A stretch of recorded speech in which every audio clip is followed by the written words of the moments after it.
March 24, 1998, Amy Lynn Bradley was a 23-year-old American woman who disappeared from the Royal Caribbean cruise ship Rhapsody of the Seas while en route to Curacao.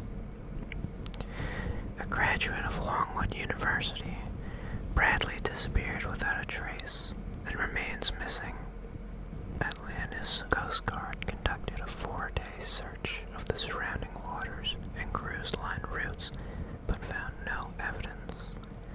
Early theories suggested that she may have fallen overboard or died by suicide, though no physical evidence found to date supports either scenario. In the years since her disappearance, there has been multiple reported sightings of Bradley in Curacao, Barbados, and San Francisco. While none have been corroborated, there have been fueled speculations that she may have been abducted or trafficked. The case has been featured on America's Most Wanted, Dr. Phil, and other investigative programs. In July 2025, Netflix released a 3-part documentary series titled Amy Bradley is Missing, revisiting the circumstances of her disappearance and the unresolved questions in the case. Her case is still unsolved, as she was declared legally dead in absentia. On March 24th, 2010, her legal status was changed despite the fact that no body has ever recovered and no definitive conclusion was reached regarding her fate. Amy Lynn Bradley was born on May 12, 1974 in Petersburg, Virginia, to Iva and Ronald "Ron" Bradley, an insurance executive. She has a younger brother, Brad. Bradley was a resident of Chesterfield County, Virginia. She graduated the L.C. Byrd High School and attended Longwood University with a full scholarship in basketball, graduating with a degree in sports psychology in December 1996. Bradley was known for her strong swimming abilities, as well as having previously worked as a lifeguard. Bradley came out as bisexual to her family while in college. Her ex-girlfriend stated that when Bradley told her parents about her sexuality, they were not happy and were disappointed. Her father stated, "It's Amy's life. It wasn't what we choose for her, but it's her life and we loved her unconditionally." Prior to the disappearance, Ron won an all-expenses paid family cruise from his employer, and Bradley joined her family on the Royal Caribbean International cruise ship Rhapsody of the Seas en route to Curacao, a Dutch Caribbean island under the Kingdom of the Netherlands. Bradley had a fear of heights and was intentionally apprehensive. Bradley had a fear of heights and was initially apprehensive about the cruise due to the size of the ship and being out on the open ocean, but was excited for the trip as Brad had returned home from college and would be joining the family. Bradley had a full-time job at Ruth's Chris Steakhouse, but had reduced her hours and was planning to start a new job at a computer consulting firm on her return from the cruise. On March 21st, 1998, Bradley and her family boarded the ship. On March 23rd, Bradley and her brother Brad stayed up late dancing and drinking alcohol with the ship's band, Blue Orchid, at a disco party on the 9th floor deck. One of the band members, Alistair "Yellow" Douglas, was seen drinking and dancing with Bradley that night, but claimed that he had left the party at 1 a.m. Videographer Chris Fenwick captured Bradley and Douglas dancing. After a couple hours, Brad returned to his family cabin on the 8th deck. The ship computerized keycard lock system recorded that Brad entered his cabin at 3:35 a.m. Amy Bradley followed 5 minutes later. Brad reported that he and his sister sat on the suite's balcony and talked before he went to sleep.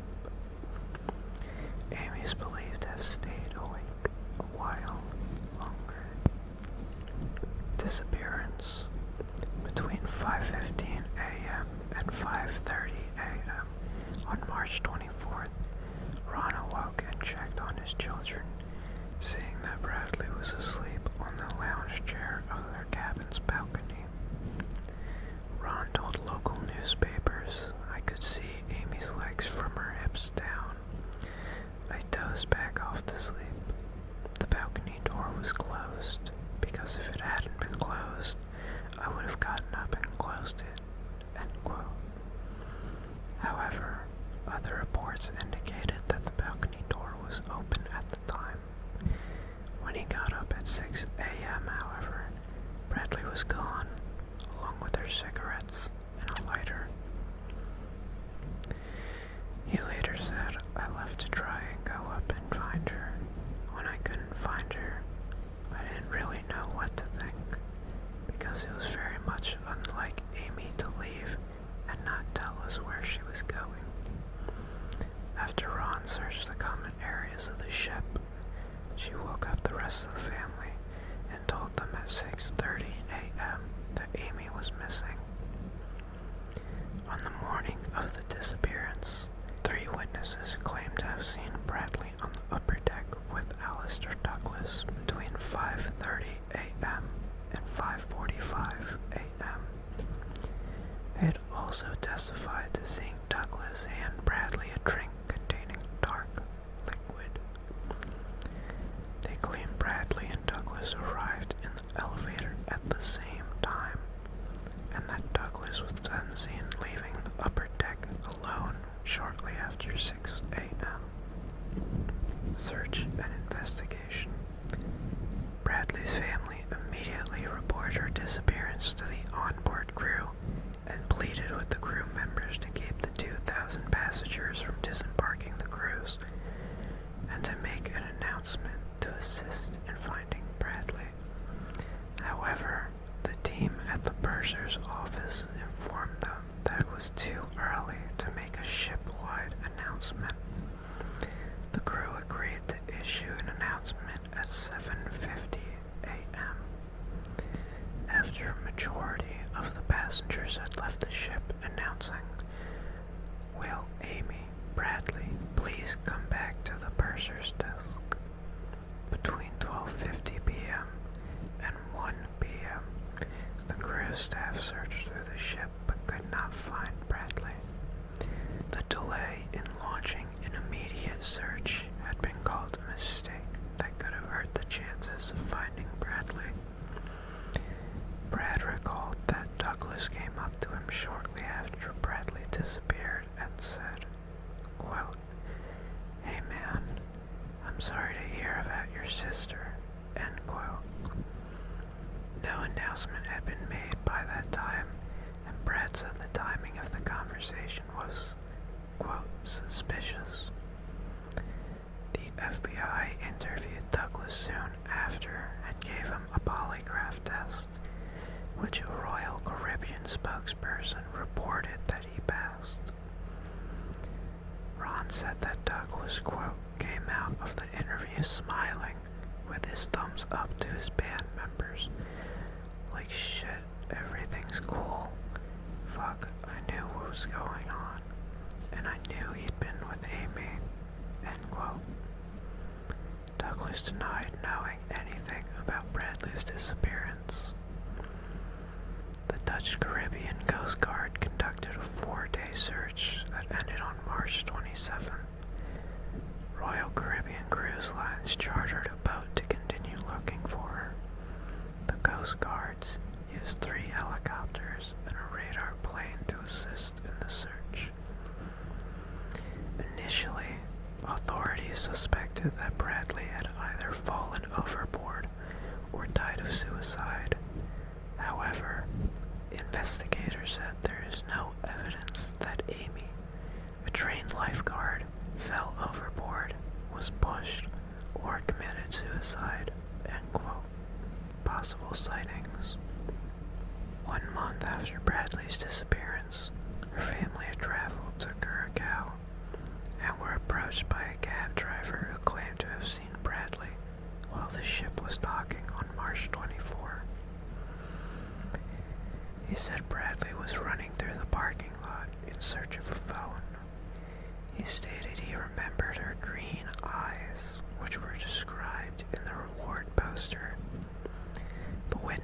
also claimed to have seen Bradley in other locations of the island. The cab driver's claims were never corroborated by authorities.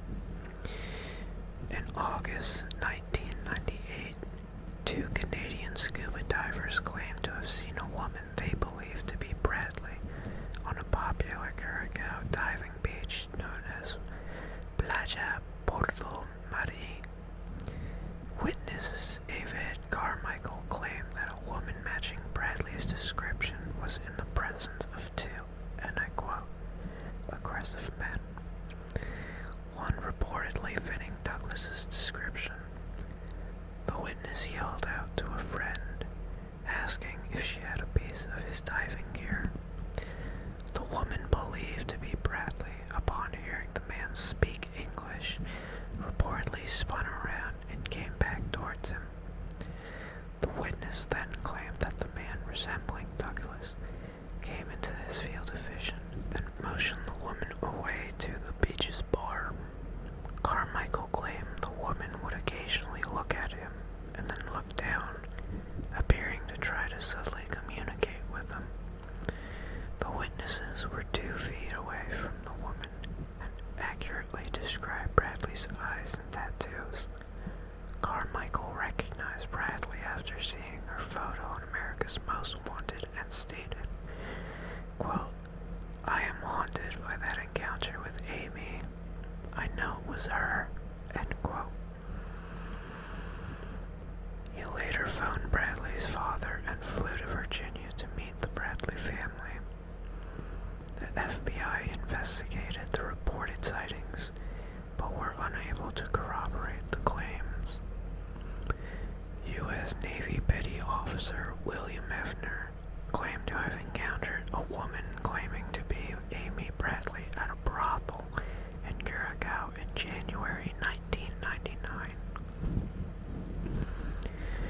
Hefner described being seated in the bar area when a Caucasian woman approached him, identifying herself as Amy Bradley and pleading for assistance. According to Hefner, she told him she was being held against her will. Hefner said the woman explained her situation, telling him that she had been on a cruise, had disembarked to seek drugs, and was now trapped in the establishment. After retiring from the Navy, Hefner reached out to Bradley's family in May 2002, explaining that he initially refrained from reporting the incident due to concerns for his military career related to his presence in a brothel. He expressed conviction that the woman he encountered was indeed Amy Bradley. The FBI subsequently investigated these claims. However, they discovered that the brothel had burned down, and no substantive evidence was found to support Hefner's assertions. Later developments. In the fall of 1999, Bradley's parents received an email from a man named Frank Jones.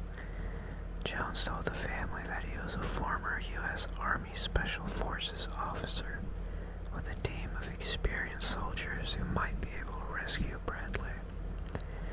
Jones had claimed that his team had seen Bradley being held by heavily armed Colombian personnel in a housing complex surrounded by barbed wire. The team also gave an accurate description of Bradley's tattoos and sang the lullaby that Bradley's mother used to sing to her. Over the next few months, Jones would feed news to the family and provide reports on sightings of her daughter.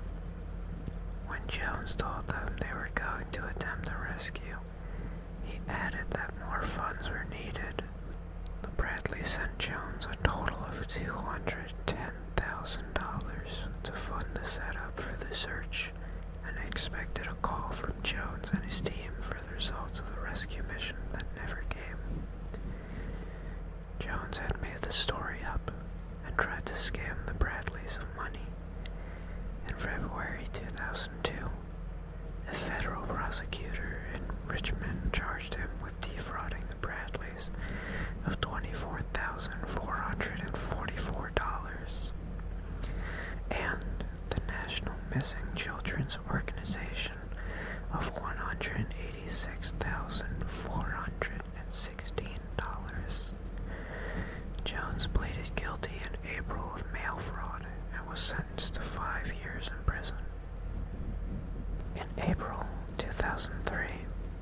Witnesses reported seeing a woman matching Bradley's description in San Francisco, California, watching a street musician in the company of two men.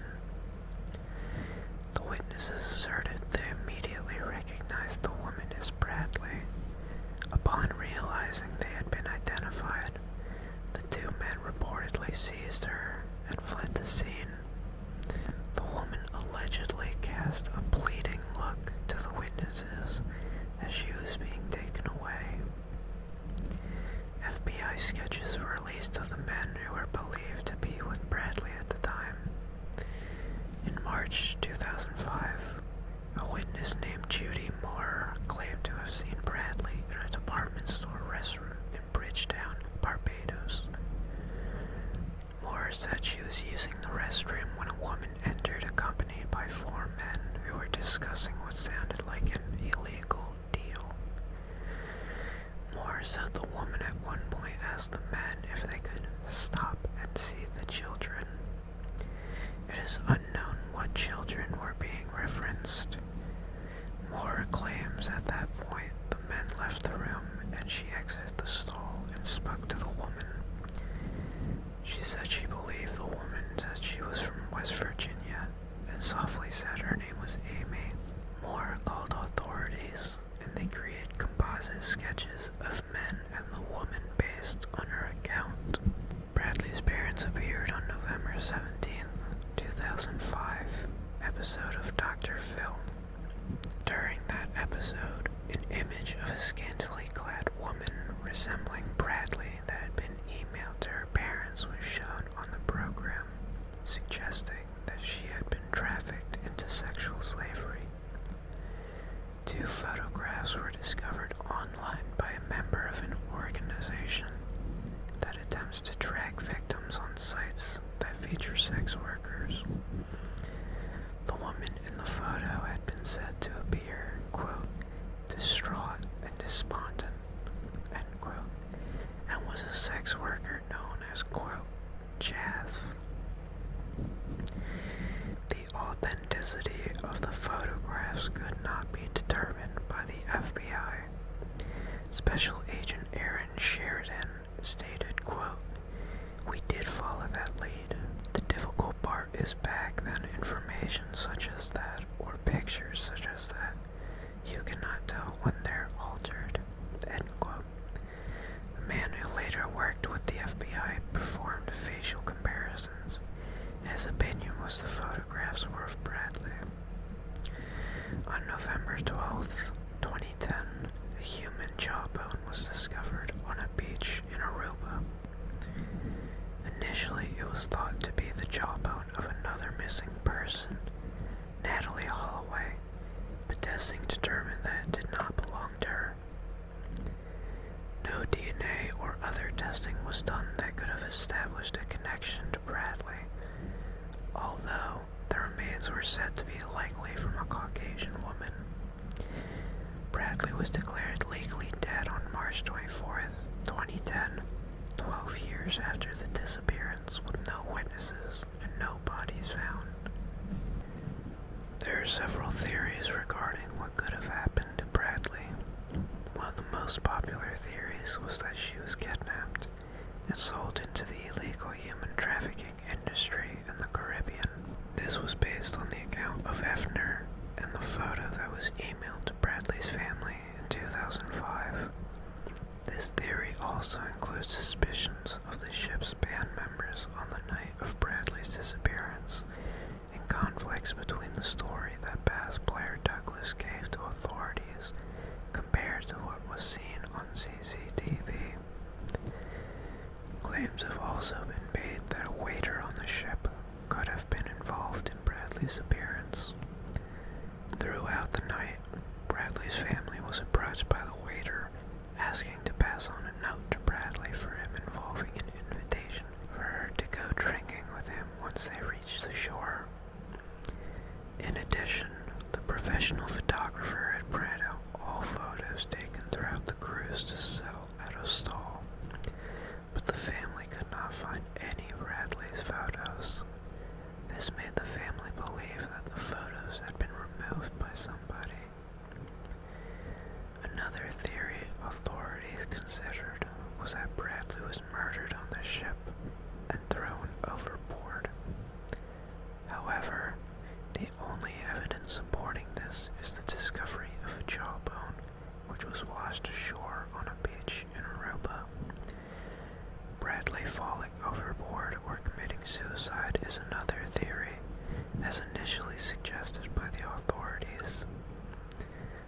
November 16th, 1998, FBI Special Agent James Weber stated, quote, "We've pursued every angle from whether there was a foul play, a suicide, or an accident, and we have basically not gotten anywhere," end quote. Aftermath and rewards. The FBI is currently offering a reward of up to $25,000 for any information that could potentially lead to finding Bradley or leading to the arrest and conviction of person or persons responsible for her disappearance. The family has offered a $250,000 reward for information leading to her safe return and a reward of $50,000 for information leading to her current location. Bradley's case was featured on Unsolved Mysteries, America's Most Wanted, and the television show Disappeared. Her case was also the subject of episode 59 of Case Files podcast, episode 647 of Generation Y.